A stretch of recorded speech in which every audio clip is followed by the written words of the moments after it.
Sige po, makakaupo na po ang lahat. Bago po natin simulan, kamustahin ko po muna kayo. Kamusta po ang lahat? Mabuti po ba ang ating kalagayan sa umagang ito? Naniniwala po ako na mabuti dahil ang Diyos po ay mabuti sa atin. Ito mga nagdaan na araw, marami pong i-celebrate ang ating mga kababayan. Isa na po rin dyan yung, kung napanood niyo po sa TV yung translasyon. Iyon po, napakaraming tao po na nagpunta ron. Marami pong tao na naniniwala dahil sa ganong gawain, makakamit po nila yung kanilang panalangin, yung kanilang pong kahilingan. Iyon po yung isa sa pananampalataya na ginawa po nila. At naniniwala po ako na bago nila gawin yun, meron pong nag-disciple sa kanila, meron po sa kanila na, meron po silang napakinggan na mensahe, kaya po ganun po katindi ang kanila na lang pong pagsunod sa ganung gawain. Pero sa dami po dumalo na yun, marami din daw po ang nasaktan. At marami din daw po yung nagkaroon po ng argument doon sa gawain na yun. At ang totoo po nun, marami din pong nalungkot na paret. Kasi po sila ay depressed. Joke lang po yun. Kasama po sa joke yun. Kaya kung sila nalungkot, tayo po masaya. Kasi po nasa biyaya po tayo ng Diyos. Ngayon po ang tema po natin ay Go and Make Disciple. Pasadahan lang po natin yung ating yung ating team po na yun.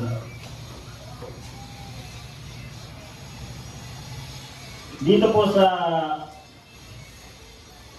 verse na tema po natin, ang pagkakasabi po rito sa talata po na Matthew 28:16-20, ang sabi po, pumunta ang 11 alagad sa Galilea sa bundok na sinabi sa kanila ni Jesus. Nang makita nila si Jesus, siya po'y sinamba nila, subalit may ilan sa kanilang nag-alinlangan. Lumapit si Jesus at sinabi sa kanila, meron po, sa lugar po na yon, 11 po yung pumuntang mga alagad. Ang sabi po ron, meron pong nag-alinlangan. Nilapitan po sila ni Jesus. Ang nilapitan po ni Jesus yung nag-alinlangan. At sinabi po ron sa nag-alinlangan na yon, ibinigay na sa akin ang lahat ng kapangyarihan sa langit at sa lupa. Sabi ganun po. Kasi po nag-aalilangan po sila. Yung panahon po na yun, by the way, yung panahon po na yun, tinutugis na po sila ng gobyerno ng lugar na yon. Kasi meron pong bali-balita nga po na yung pinaglibingan ni Jesus may sumabotahe. Kaya po nawala yung katawan ng Panginoong Jesus doon. Kaya po ang sabi po nila rito, pagdating po sa kasunod na verse, sabi dito, ayun, lumapit si Jesus at ibinigay sa akin ang lahat ng kapangyarihan sa langit at sa lupa. Kaya po sinabi para hindi po mag-alilangan yung iba. Dahil malaking puwersa po ng kalaban ang kinakaharap po nila. Iyon po yung word na makakapagpalakas sa mga alagad na nanghihina at nag-aalilangan. Iyon po yung isa sa word na yon. Sabi rito, kaya't habang kayo'y humahayo, gawin ninyong alagad ko ang mga tao sa lahat ng bansa. Bautismohan ninyo sila sa pangalan ng Ama at ng Anak at ng Espiritu Santo. Turuan ninyo silang sumunod sa lahat ng inuutos ko sa inyo. Tandaan ninyo, ako'y laging kasama ninyo hanggang sa katapusan ng panahon. Isa pong malaking encouragement to mula sa Panginoong Jesus na kung may nag-aalinlangan man sa grupo nila, itong pananalita nito ay magbibigay po sa kanila ng kalakasan at encourage. Dahil nga po sabi, sasamahan sila saan man sila magpunta. Yung iba po kasi nakapokus lang po doon sa word na go, na humayo. Kasi po itong word na to, yung pag-uusap po nila nito, talagang hahayo po ang alagad. Dahil sa panahon nito, inuusig na po sila. Kaya po, yung iba kasi nakapokus lang po sa go. Kasi yung iba sabi, humayo tayo. Ang mga alagad po na to, hahayo po talaga, magkakalat po talaga sila dahil yung panahon na yun, inuusig na po sila. Ang pinaka-ibinilin po ng Panginoong Jesus dito, yung sinasabi po niya na turuan, bautismuhan, at lahat ng mga natutunan nila sa Panginoong Hesus, ituro din po sa mga makakasalubungan nila. Yung pinaka punto po rito is yung ikalat po yung salita ng Diyos. Kasi po marami pong humahayo na hindi po dala talaga yung salita ng Diyos, na hindi po dala yung biyaya ng Diyos. Marami pong humahayo. May na-encounter nga po ko noong 2023. Isa po doon sa tahanan po namin na humayo po sila papunta sa amin. Hindi po talaga yung salita ng biyaya o salita ng Diyos ang dala. Kundi po, meron silang sekta na yun ang ipinipilit po sa amin na ipinapaunawa. Kaya doon pa lang po malalaman po natin na marami talaga humahayo. Pero hindi po yung dala. Hindi po nila dala yung mabuting balita, hindi po yung gospel ang dala. Meron naman po akong isang nasamahan, 2020 naman po yun. Babae po yung pinaka-leader po doon. In-invite po ako, sabi, sama ka mag-ano tayo, Bible study, hahayo tayo, sabi niya. Sumama naman po ako bilang suporta. Pagdating po doon, ang inilabas niya po na katuruan is yung ibinaba mula sa munisipyo na pagtuturo para kung paano mapabuti ang pamilya. Okay naman po yun. Kaya lang po, kung gagamitin po natin iyon sa pamamagitan ng sinabi ng Panginoong Hesus na go and make disciples, gobyerno po kaya pong gumawa nun. Yung mga DSWD po kaya pong gumawa nun. Hindi po yun yung ibinili ng Panginoong Hesus sa atin bilang mga alagad niya. Meron pong nakatoka para doon kung sa pamilya lamang po ang pamumuhay ng mabuting pamilya ang gagawin, may nakatoka po ron na galing po sa gobyerno. Kaya po ang importante po is yung salita ng Diyos ang ibahagi. Kung tayo man ay hahayo, ang dala po talaga natin dapat isalita ng Diyos. Hindi po salita ng sekta, hindi po salita na nagmumula na inaba sa gobyerno. Dahil may mga nakatoka po ron. At yung pagbabago po ng buhay manggagaling lamang po talaga sa salita ng Diyos. Yun po yung pinaka-background lamang po ng ating team na Go and Make Disciples. Ayan po, hahayo po talaga ang mga disipulo kasi inuusin nga po sila. Pero sa paghayo nila, ang dala po nila is yung mga katagumpayan ni Kristo sa cross ng Kalbaryo. Sige po, ito po ang pamagat po ng ating pag-usapan ngayon, ibahagi ang pinapos na gawa ni Kristo. Pamilya na po tayong lahat yan. Dahil yan po ang isa nating goal, yung ibahagi yung pinapos na gawa ng ating Panginoong Hesus sa cross ng Kalbaryo. Bakit po ba ganun kahalaga yun na maibahagi? Importante po yun na yung tinapos na gawa ng Panginoong Hesus para po hindi tayo mabilanggo sa kautusan. Para po hindi tayo mabilanggo sa ating mga sariling gawa. Lalo na po sa kaligtasan. Kasi po, pag andala po natin na yung tinapos ng Panginoong Hesus sa cross ng Kalbaryo, mawawala po yung part natin dyan. Ang ma-highlight lamang po yung tinapos talaga ng Panginoong Hesus. Ang ma-highlight lamang po dyan sa kanyang usapin is yung pag-ibig ng Diyos, yung katagumpayan ni Kristo sa cross. Pagdating po dyan sa usapin na yan, ito po yung sinasabi sa Roma, ito po yung konteksto ng ating pag-uusapan. Sabi po rito, Roma 15:14 hanggang 21 po yan. Sabi po, basahin ko na po. Ako mismo ay kumbinsido, mga kapatid, na kayo rin ay puspos ng kabutihan, puspos ng kaalaman, at may kakayahang turuan ng isa't isa. Pagbungad pa lang po, ang ganda na po ng sinabi ng Apostol Pablo. Yan po yung panahon na yan po, nandun po siya sa panahon na siya ay naglalakbay. Kaya sinulatan niya po yung mga taga-Roma. Yan din po yung may mga na-disciple na rin po siya ng mga hitin.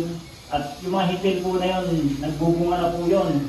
Nagkakaroon na po sila ng puso na mapagbigay, mag-share ng mabuting balita. Yan na po yung panahon yan. Sabi po sa verse 15, ngunit isinulat ko sa inyo ng buong tapang ang ilang mga bagay upang muling ipaalala sa inyo ang mga iyon. Dahil sa biyayang ibinigay sa akin ng Diyos. 16. upang maging ministro ni Kristo Jesus sa mga hintil. Binigyan niya ako ng tungkulin bilang pari na ipahayag ang ebanghelyo ng Diyos upang ang mga hintil ay maging isang handog na katanggap-tanggap sa Diyos na pinabanal ng Espiritu. Verse 17 po, kaya't ipinagmamalaki ko si Kristo Jesus sa aking paglilingkod sa Diyos. Sa 18 naman po, hindi ako nangangahas ng magsalita ng anuman maliban sa ginawa ni Kristo sa pamamagitan ko sa pag-akay sa mga hintil na sumunod sa Diyos sa pamamagitan ng aking sinabi at ginawa. Sa pamamagitan ng kapangyarihan ng mga tanda at mga kababalaghan, sa pamamagitan ng kapangyarihan ng Espiritu ng Diyos, kaya't mula sa Jerusalem hanggang sa Ilirico, lubos kong ipinangaral ang ebanghelyo ni Kristo. Noon pa man ay hangad kong ipangaral ang ebanghelyo kung saan hindi pa nakikilala si Kristo, upang hindi ako magtayo sa pundasyon ng iba. Subalit tulad ng nasusulat, makakakilala ang hindi pa nakakabalita tungkol sa Kanya. Makakaunawa ang hindi pa nakakarinig tungkol sa Kanya. Dito po sa tagpong ito, yung sulat po ni Pablo, nandito po yung mga nagawa na niya, yung mga naging result, at nandito rin po yung gagawin niya pa. Kompleto po halos itong sulat na ito sa pagkakasulat niya po sa Roma. Pero bago niya po ito sinulat, lagyan lang po natin siya ng background, si Pablo.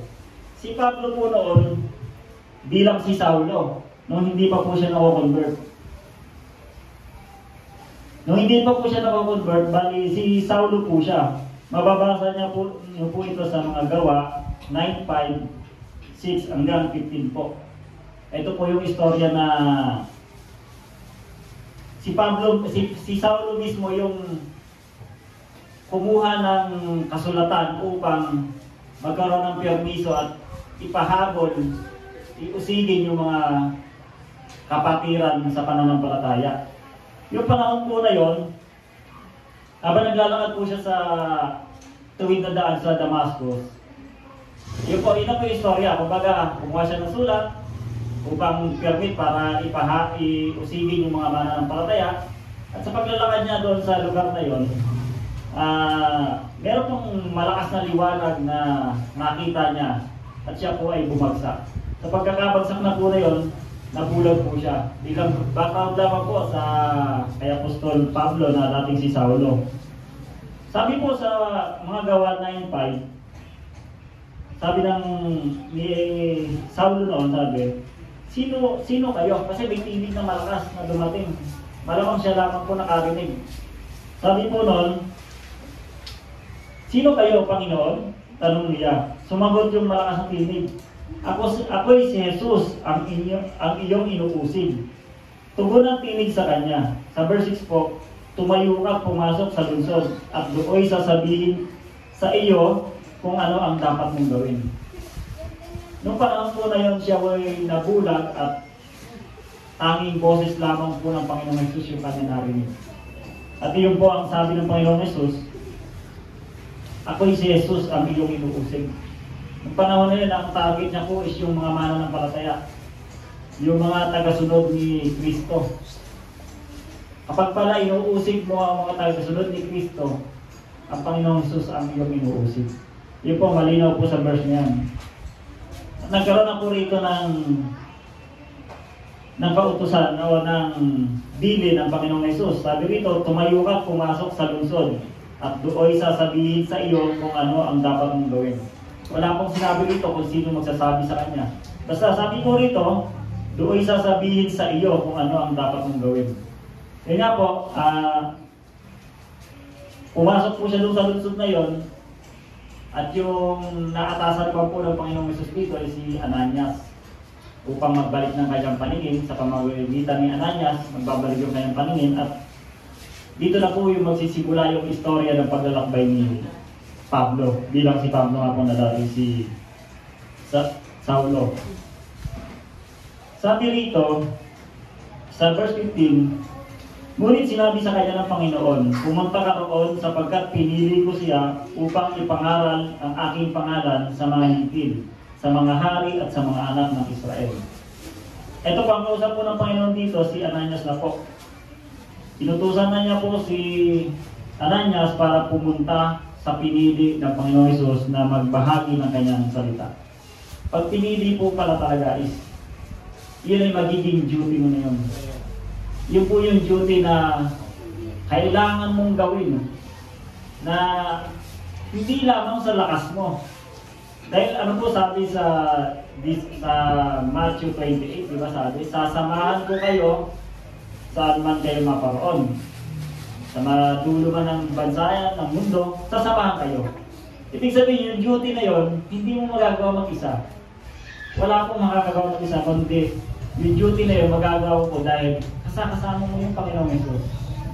Kasama po natin yung Panginoong Hesus. Pumayo man tayo, mag-share man tayo ng balita, kasama natin. At ang ibabalita lamang po natin is yung magandang balita na mula sa Panginoong Hesus. Yun nga po, yung sabi po dito ng Panginoon, meron po siyang tungkulin na dapat gawin. Pinili siya. Sapagkat pinili ko siya upang ipangaral ang aking pangalan sa mga hintil. May bahagi po talaga ang mga hintil sa kaligtasan. Napakaganda po. Biyaya po ito dahil nung una po, ang pangunawa ng iba sa kaligtasan is yung mga Hudyo lamang po ang maliligtas. Pero sadyang matitigas ang ulo ng mga Hudyo. Pero ganun din po yung mga hintil, matitigas din po ang ulo. Tayo po ay dating hintil. Ngayon, nakaunawa tayo sa pag-ibig ng Diyos, sa biyaya ng Diyos, naging na po tayong mga anak ng Diyos. Naging na po tayong mga tagasunod ni Kristo. Dati matitigas po ang ulo natin. Ngayon din po, matitigas pa rin po. Pero binabago po tayo ng Diyos araw-araw. Salamat po sa biyaya ng Diyos. Yun po, yung tagubilin ng Panginoong Hesus dito, kay Ananias, na si Pablo ang magiging tagapagpakilala o ambassador o yung duty ni Pablo ay ipakilala ang Panginoong Hesus, ang kanyang pangalan sa mga hintil, sa mga hari at sa mga anak ng Israel. Ang dami po pala tungkulin ng Apostol Pablo.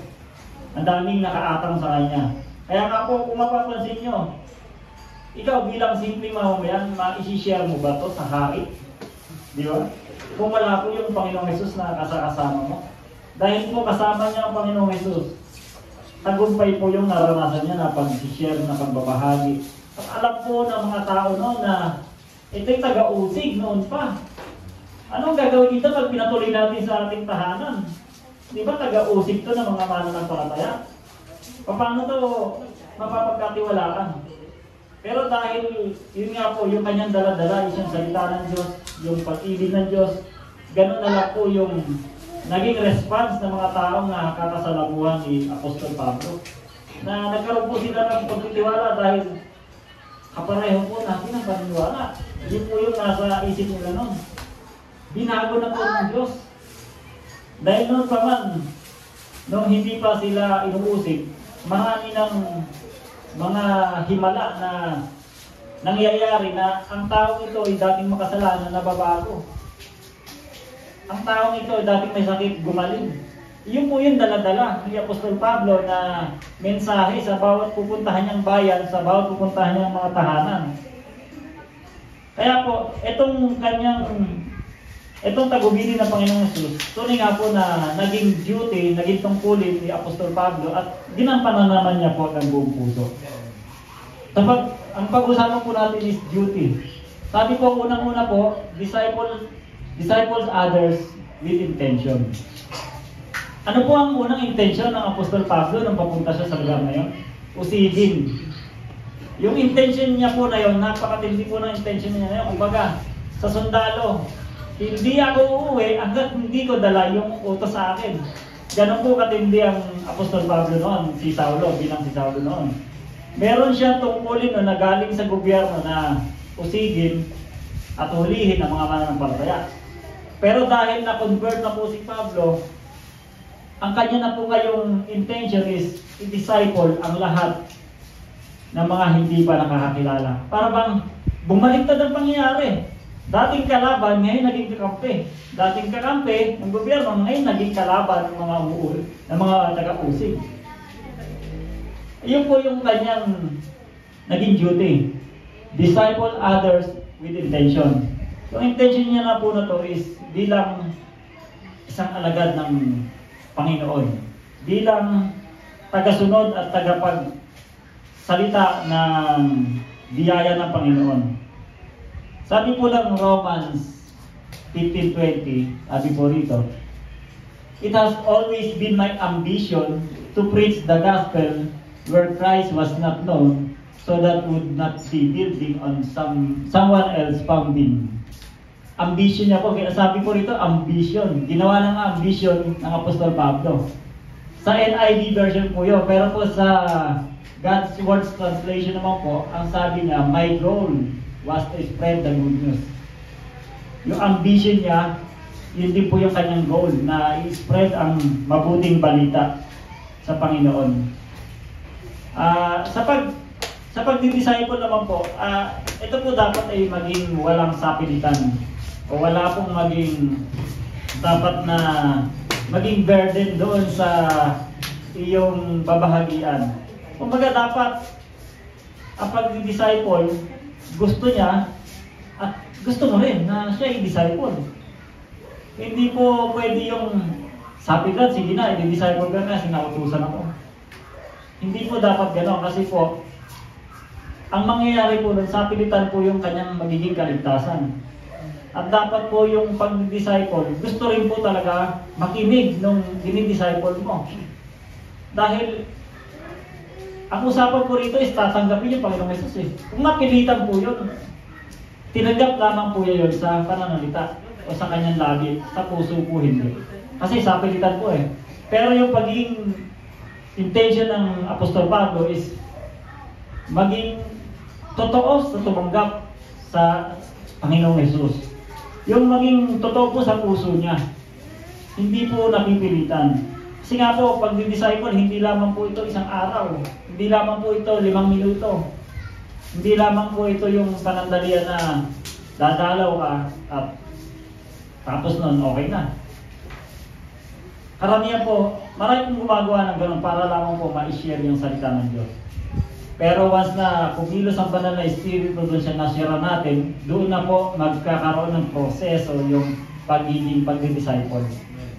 Dahil po yung response ng tao na yon sa pamamagitan ng banal na espiritu,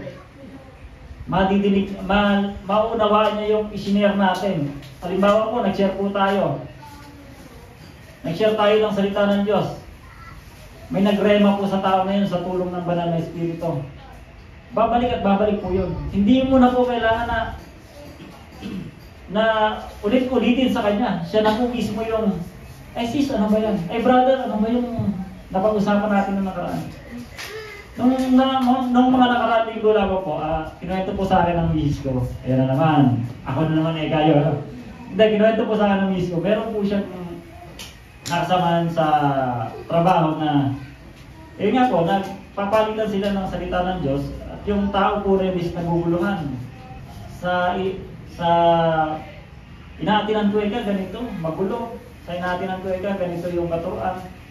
Ngayon po, pumasok yung katuruan na naunawaan po ng ating Sister Daisy. At isinare niya po ito. Habang sinishare niya po ito, naniniwala po ako na ang banal na espiritu ay kumikilos po dun sa tao na yun. Kung ano man po yung ipinapaliwanag ng ating Sister Daisy na hirap ipaliwanag, sa banal na espiritu, saglit lamang po yun. Kumilos po ang banal na espiritu dun sa tao na yun. At noong linggo po, ang sabi po sa kanya, samahan mo ko doon. Kung saan may malapit na nagtuturo ng biyaya na yan. A-attend po ako. Ano nakaraan linggo, pagkatapos po namin dito, yun po, sinamahan po namin siya doon sa isang extension ng EMI, malapit lamang po doon sa amin. At praise God po, naniniwala po ako na ang banal na espiritu ay kumilos sa kanyang buhay, kaya po, hindi lamang yun yung unang pagkakataon, kundi yun po yung simula ng kanyang pagkaunawa po sa biyaya. Yun po yung simula na siya po ay magsasaliksik ng katotohanan. At naniniwala ako na gagabayan siya ng banal na espiritu Dahil meron po siyang puso na nais niya na ma-disciple, nais niya na maging learner ng salita ng Diyos, ng katotohanan. Kailangan po, yung part natin doon is yung humakbang tayo doon sa ano ng Panginoon na mag-disciple o ibahagi yung kanyang salita. Humakbang po tayo at yung banal na espiritu na yung magkikilos ng kanyang gawain. May gawain po tayo, may gawain po ang banal na espiritu. At yung tumanggap po noon, ang gawain naman po niya ay mag-seek ng truth. Yun po yung ginagawa ng tao na po rin sa ngayon. Dahil sabi nga po, naguguluhan siya. Kaya kung naguguluhan siya, nakadinig siya ng mabuting balita, yun po yung magdadala sa kanya sa pagkaunawa. Kaya po, naniniwala ko na ngayon linggo, magpapatuloy po siya. Hindi ko naman po namin dito na madala kasi malayo nga po na dito pa siya mag-commute. At yung oras niya po sa umaga, hindi po fit. Kaya po, kung saan pinakamalapit, doon tayo. Yun po, amen. At naniniwala ko, ganun din po yung ginagawa ng bawat isa sa atin. Yun po, yung Apostol Pablo, yan po yung duty. Disciple others with intention.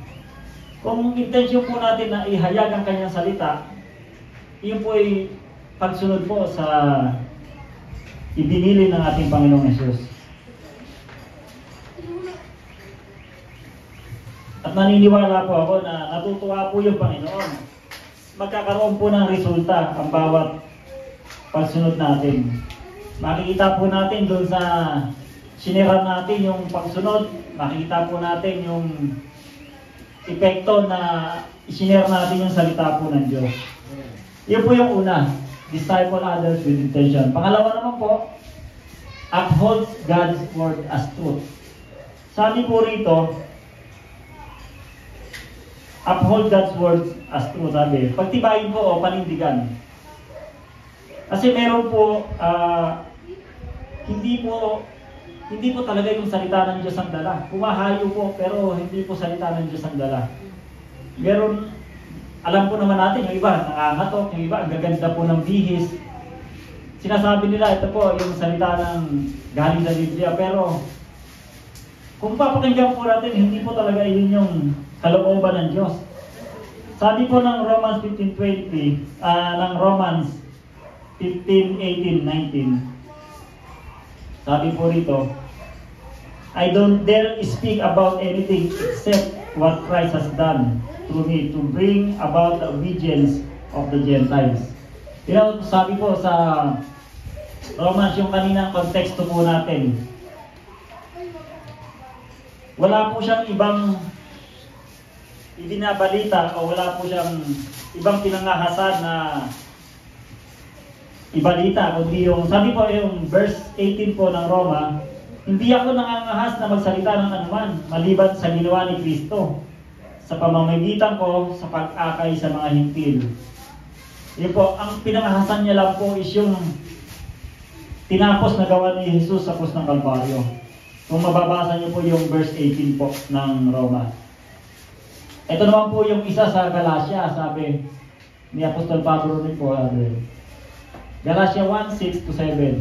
Nagtataka ako kung bakit kay dali ninyong tumalikod sa Diyos na tumawag sa inyo sa pamamagitan ng kagandahan loob ni Kristo. At kayo'y bumaling agad sa ibang balita. Magandang balita. Ang totoo ay wala namang ibang magandang balita.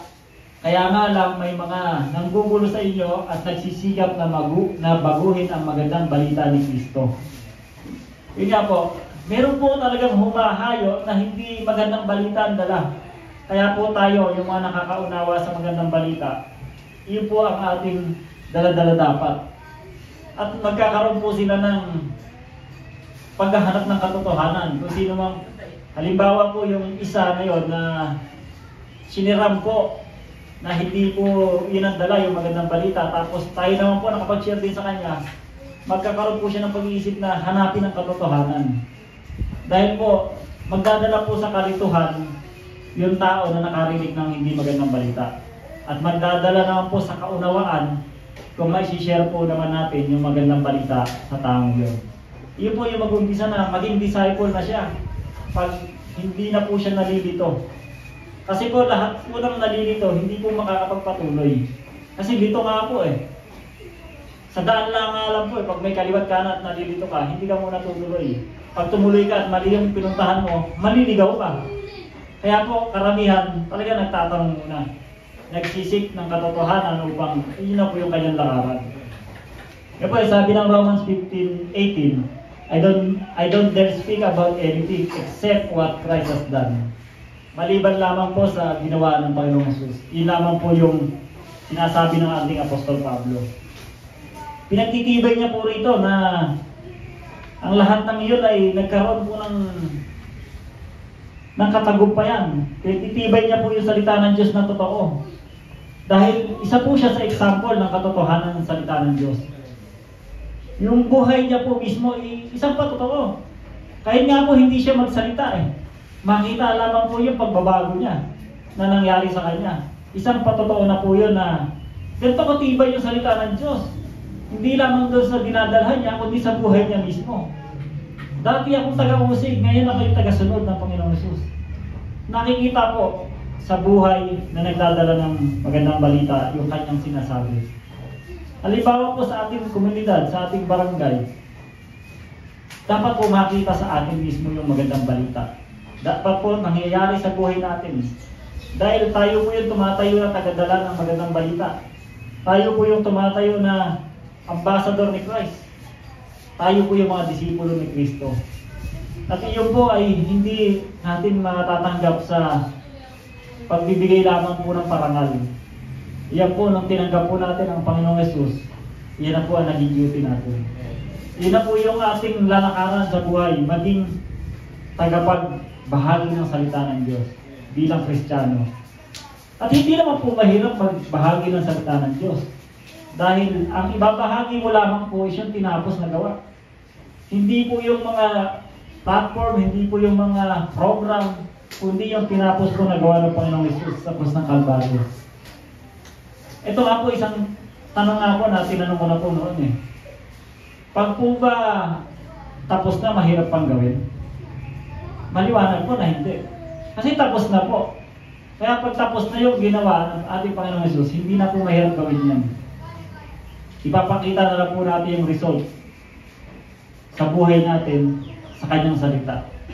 Yung resulta na lang po na yun ang ating lalakaran.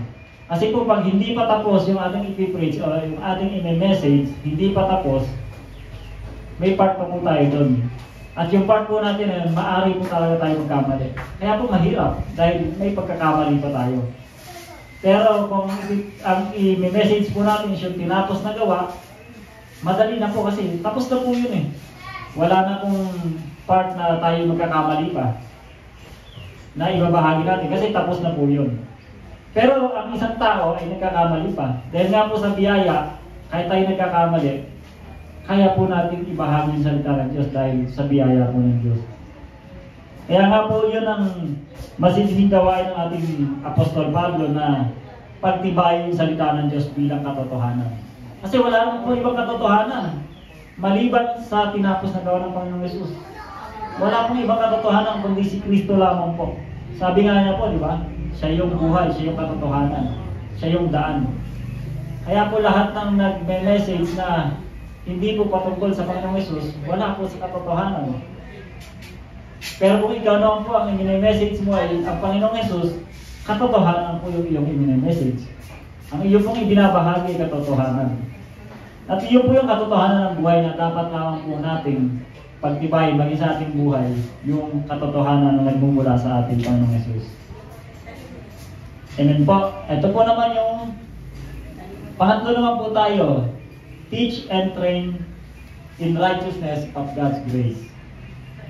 Sabi po rito, ako mismo ay kumbinsido mga kapatid na kayo rin ay puspos ng kabutihan, puspos ng kaalaman at may kakayahang turuan ng isa't isa.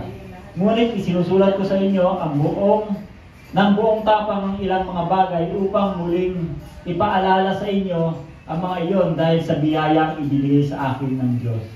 Yun nga po, sinabi po dyan ng ating Apostol Pablo, dahil sa biyayang ibinigay sa akin ng Diyos. Inaamin niya po na hindi siya karapat-dapat, pero dahil sa biyaya, naging karapat-dapat po siya. At sinabi po ron sa bandang huli ng verse 14, puspos ng kaalaman at may kakayahang turuan ang isa't isa. Ito po yung mga naging kasamahan ni Apostol Pablo noon, na nung umalis siya, ipinaalala niya na, kaya niyo na. Natuto na kayo sa akin. Ipinapaalala ko na lang ito ngayon sa inyo. Kumbaga tayo ang bawat isa may kakayahan din po tayo mag-share Kailangan ipaalala po ito paulit-ulit sa atin na, kaya mo niyan. Encouragement po. Hindi dahil sa, hindi naman ako magpapastor, hindi ko kaya. Hindi po ganoon. Yung po yung, kaya nga po dahil lang ba magpapastor ka, kaya ka mag-share ng balita? Hindi po. Pag sinabi po gano'n na, kaya niya kasi magpapastor ka Nakabase po yun sa kakayahan mo, o sa tinapos mo. Dahil magpapastor ka, o sa gagawin mo pa. Pero ito po yung kakayahan na ibinigay ng Diyos. Ito po yung kakayahan na nagmula sa salita ng Diyos. Kaya makakapag-share ka. Hindi dahil sa ito yung profession mo, kundi dahil sa may ginawa ng Panginoong Hesus. May tinapos na. Ito po yung dahilan kung bakit sabi, puspos ng kaalaman at may kakayahang turuan ng isa't isa. Ito po yung ginagawa nila nung panahon na yon. Tinuturoan po nila isa't isa, nagpapaalalahanan kung ano yung mga ginawa ng Panginoong Hesus. Yun po yung sabi, train in righteousness of God's grace. Pero sabi nga po, teach, yung nauna po, teach, tapos and train. Meron naman pong iba na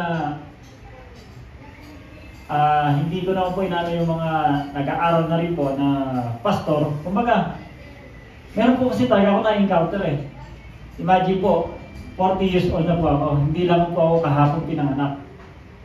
Sa tagal ko na po na umaattend sa ibang mga gawain o marami na ako nakakasalamuha, meron pong mga pastor na tumitigil na po sa pag-aaral ng salita ng Diyos. Iyon po ang isa sa nakakalungkot. Kaya po paalala po ng ating Apostol Pablo, teach and train. Kasi kung wala ka ng pinag-aaralan o wala ka ng natututunan, kakapusin ka na po sa ituturo. Sabi nga po na iba, banal na espiritu yung magtuturo sa iyo. Pero ang totoo po, yung banal na espiritu nagkukumbinsin sa iyo, nagtuturo sa iyo dahil gusto mo mag-aral ng kanyang salita. Yung mga teacher po, tuloy-tuloy po rin yung pag-aaral niyan. Tuloy-tuloy po rin yung seminar niyan. At hindi po natatapos yung pag-aaral kasi hindi po nauubos ang kaalaman dito sa mundo. Pero po sa salita ng Diyos, mas malawak po ang salita ng Diyos sa kaalaman ng mundo. Kaya po kailangan i-discover po natin, pag-aralan po natin. Mag-train po tayo sa ating sarili, i-train po natin yung ating sarili. Magbasa po tayo ng Bible. Kasi baka mamaya, meron ka pang hindi lubos na maunawaan, pero nandun ka na. Nandun ka na sa pagtuturo. Nandun ka na sa marami nang umaasa sa iyo na kailangan marami silang matutunan sa iyo. Kumbaga, inaasahan ka nila bilang tagapagturo, wala kang maituro. Iyon po ang isa sa mahirap sa ating mga tagapagturo. Kaya po kailangan teach and train.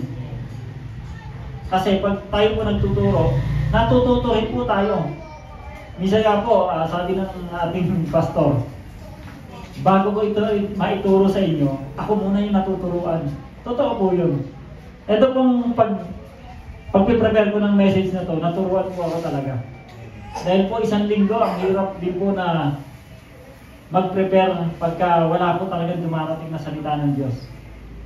Nagbasa po ako, marami rin po akong pinanood ng mga ibang teaching, pero sa loob ko, Lord, ano ba talaga yung gusto mong ipasabi? Ano ba talaga yung gusto mong imensahe sa iyong mga anak? Ano ba talaga yung kalooban mo? Ito ba yung ibabahagi ko lang ba kung ano yung programa ng pag-disciple?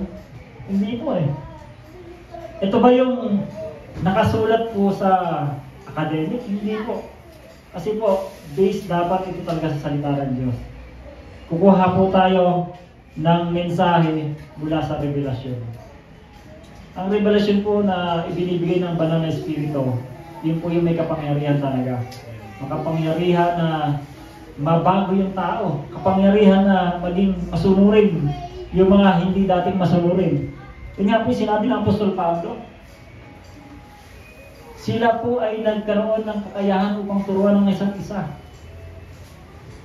Kamukha po nung ginagawa ng ating kapatid na sister ko. Yun nga po, nagsishare po siya. Hindi po yun dahil sa gusto lang niya. Nangungusap po talaga yung banal na espiritu sa buhay ng bawat isa. Kasi po, pag humarap po tayo sa mga kausap natin at hindi po tayo prepare o hindi po tayo aware sa mga sinasabi ng banal na espiritu, baka po ang mangyari nun, chismisan lang. Pero po ang totoo, ang banal na espiritu kumikilos sa atin, kaya po tayo nakakapagbahagi ng salita ng Diyos. At iyon po yung makakapagpabago po sa ating mga kausap. Yun po, yung biyaya na yun, isang malaking biyaya po yun na makapag-share. Kamukha po nito, privilege po ito na makapag-share po sa inyo. Dahil bihira lang po yung nakakatayo po sa ganitong sitwasyon. Dahil lamang po sa biyaya, kaya tayo nakakapag-share, kaya po tayo nakakaawit, kaya po tayo nakakapag-pray. Kasi may biyaya po ang Diyos. Sabi nga po kanina, di ba? Araw-araw bago yung kanyang biyaya. Araw-araw bago yung kanyang mercy. Yun po yung totoo. Dahil araw-araw po sa buhay natin, kailangan po natin ng kanyang gabay. Yung nangyari po kahapon, maaaring hindi na po mangyari ngayon.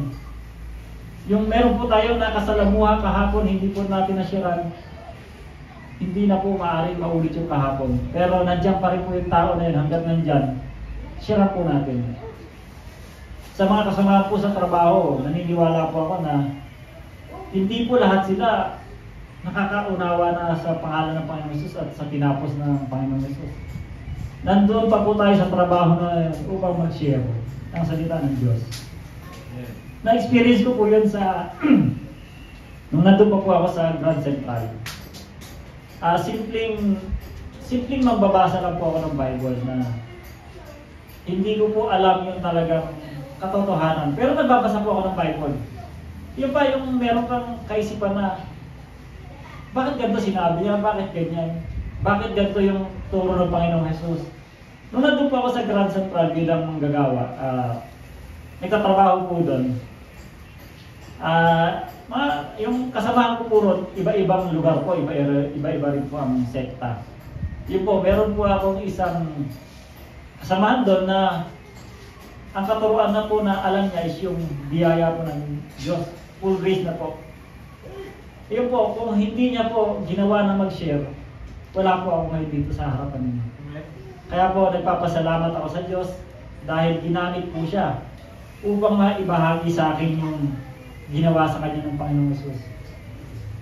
Yun din po, ang kwento niya po sa akin, sa kanyang talambuhay is, dati rin po siyang basagulero, dati po siyang matigas ang ulo sa pamilya, pero dahil po sa biyaya ng Diyos, binago po siya. Ano po yung ginawa sa kanya ng banal na espiritu? Talagang totally na binago po siya.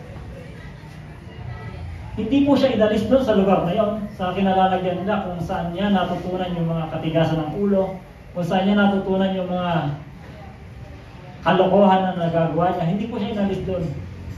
Nandun pa rin po siya hanggang ngayon. Pero bilang patotoo ng banal na espiritu ay tumulo sa kanyang buhay. At yung biyaya po ng Diyos na natutunan niya ay sinasapabuhay niya po. Isa po ako sa nabahagyan niya ng salita, kaya po naghanap po ako ng katotohanan nun bilang mambabasa po ng Bible na nalilito pa po. Pero ngayon po, nandun na po ako sa tinapos na gawa ng Panginoong Jesus. Nandun na po yung focus ko sa pananaw ngayon sa pagbabasa po ng Bible. Kaya po yun nga po, nagpapasalamat ako sa pagkilos ng banal na espiritu sa kasamahan ko na yun. Dahil ginamit po siya upang makarating sa akin yung kabutihan ng Diyos. Yun po, yung intention po na yun, yung pagtuturo po na yun, nagawa niya po yun dahil sa gawa po ng banal na espiritu sa pagsama po sa Kanya. Kasi nga po, ang pangako ng Panginoon, hindi po iiwan, hindi po pababayaan saan man kayo makarating. Kasama po natin ang Panginoong Jesus. Iyon po yung pinaka pangako po sa atin. At panghuli naman po yung sa duty is yield to obey, yield to the Holy Spirit leading. Sabi pong ganun. Sabi po dyan, sumunod o sumuko o isuko. O ano man po yung pinakaano niya, sabi po, isa pong kahulugan po niya kasi is obey.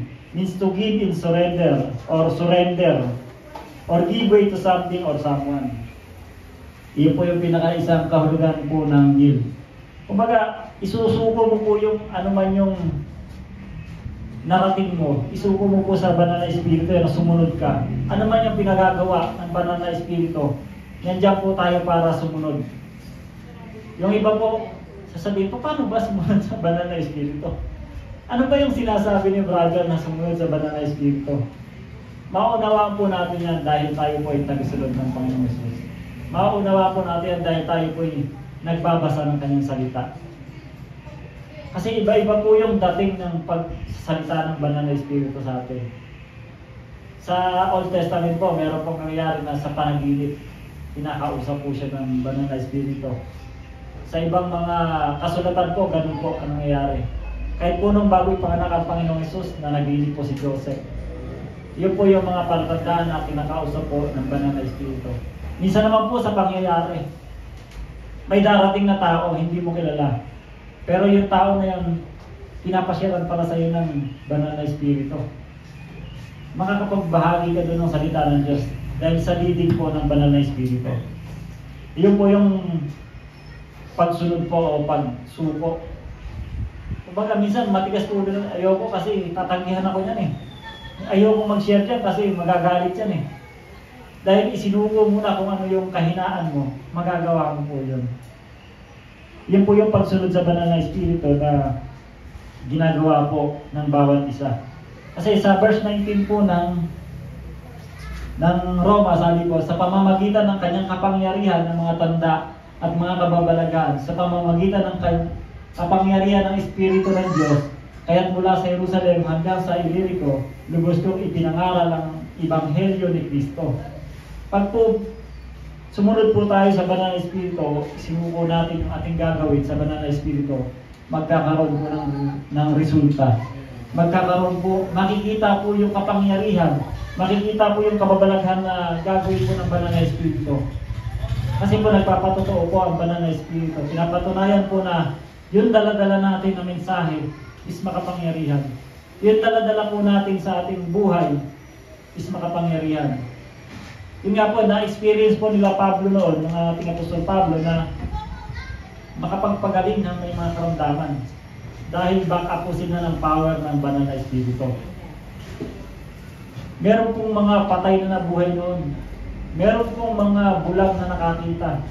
Dahil po, ang lahat ng ito ay isinuko nila sa banal na espiritu.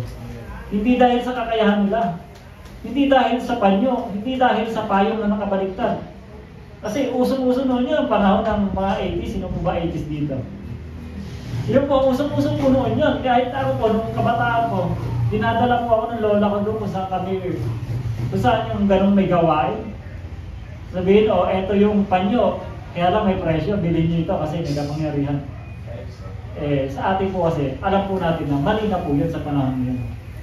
Kasi hindi po doon nagmumula yung kapangyarihan. Nagmumula po yung kapangyarihan sa Panginoong Jesus. Kahit anong gawin mo sa payong na baligtarin, yung pagpapala. Sabi, baligtarin po para makasalo ng pagpapala. Hindi po mangyayari yun kung wala po yung Panginoong Jesus sa ating buhay.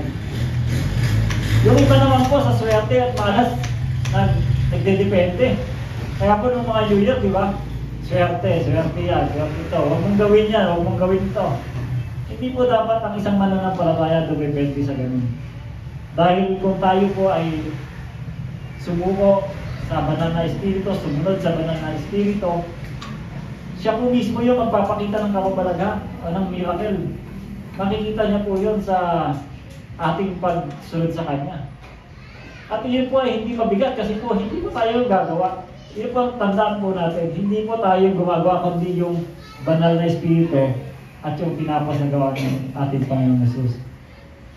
Yung mga bagay na yun, nasusunod lamang po ng isang tao dahil may pagsama po talaga ng Panginoon. Makikita po na hindi po talaga sila iniiwan. makakita ka po ng may gumaling sa harap ng pulpito, iisipin mo ba na yung tao na yun ang nagpagaling? Hindi po. Ang nagpapagaling lamang po is yung Panginoong Hesus. Kaya po minsan pa lang sa pag-aawitan pa lang, merong nararamdaman pero nakakatayo, nakakatalon, nakakapalakpak. Hindi po dahil sa mga awit, kundi dahil po sa ating inaawitan. Dahil po, once na naniwala ka sa Panginoong Hesus, dumadaloy na po yung kagalingan, dumadaloy na po yung pagpapala, dumadaloy na po yung resulta ng ating pasasalamat sa Panginoon.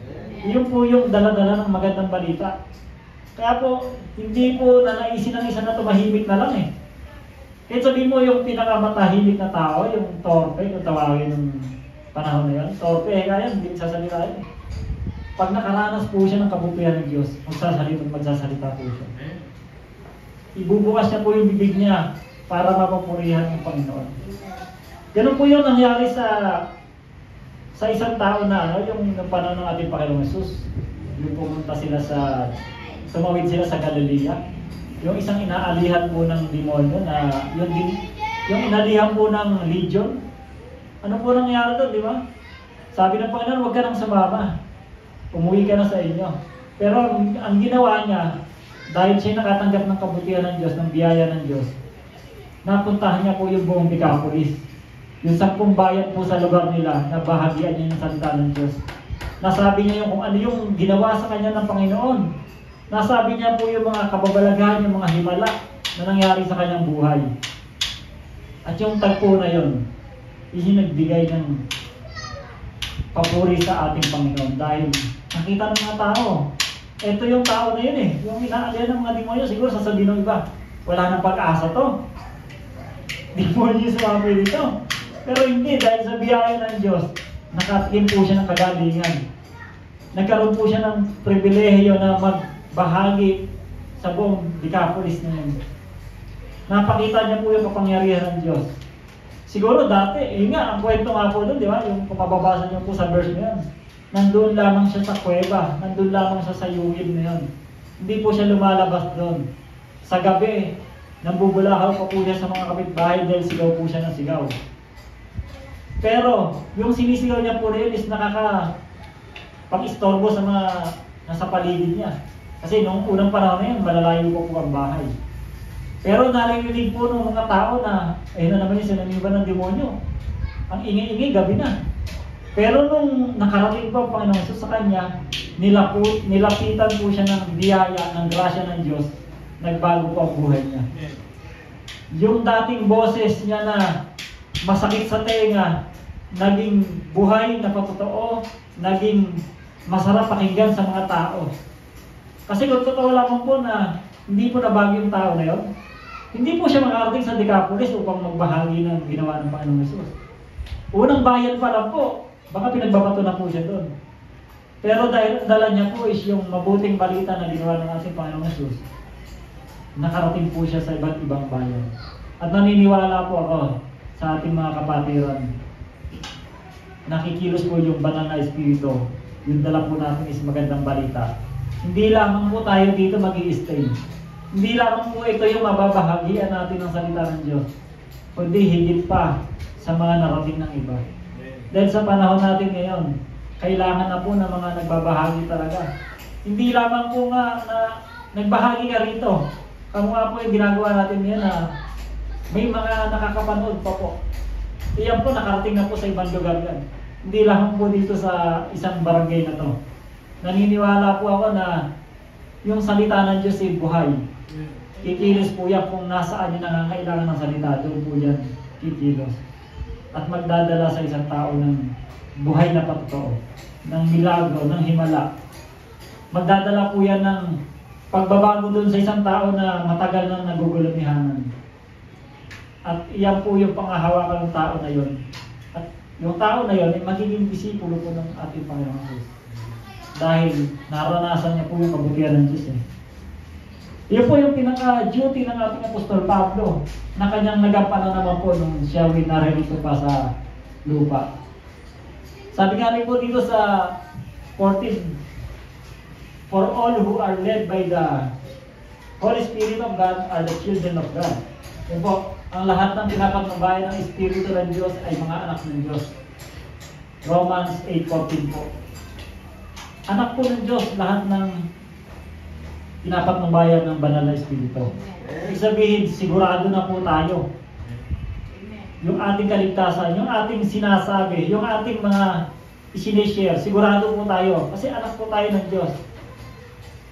Kung minsan na nagkakamali tayo, totoo po yun, wala pong taong perfecto. Pero babaguhin po tayo. Kasi mga anak po tayo ng Diyos. At yung mga anak ng Diyos, nagdadala ng mabuting balita kung saan man sila naroon. Amen po? Ito na po ang ating live application. Maliit po, siguro hindi po natin na mabasa. Basahin mo na lang po. Ang sabi po dyan, sa ating live application, maliit eh. Sabi po rito, bilang mga disipulo ni Kristo, ang ating pang-araw-araw na buhay dapat magpakita ng sadyang pagsisikap na ibahagi ang kanyang pagmamahal at katotohanan sa iba. Amen po. Wala pong numbering. Number 2, dapat tayo magpatuloy sa pag-aaral at pagtaguyod ng salita ng Diyos bilang ang pinakamataas na otoridad at pinagmumula ng katotohanan.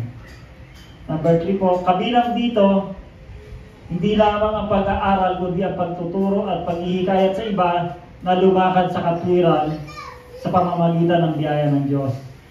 Number 4, upang magawa ito ng epektibo, dapat tayong manatiling mapagpakumbaba at sensitibo sa pamumuno ng banal na Espiritu na nagtitiwala sa Kanya, nagagabay sa ating mga iniisip, kilos at mga desisyon. Yung panghuli po, hayaan ang bawat pakikipag-ugnayan at gawain ay isang pagkakataon upang ipakita ang karakter ni Kristo at magbigay inspirasyon sa iba na lumago sa pananampalataya. Yan po yung ating life application na ating pangahawakan o lalakaran sa ating pamumuhay. Kaya po ang isang paalala dito ay spread the gospel to make disciples. Gospel lamang po yung ating i-spread. Wala na pong iba kasi yun lamang po talaga yung kapangyarihan ng Diyos upang mapagbago yung tao. Amen po. Sige po, tayo po ay manalangin. Praise the Lord.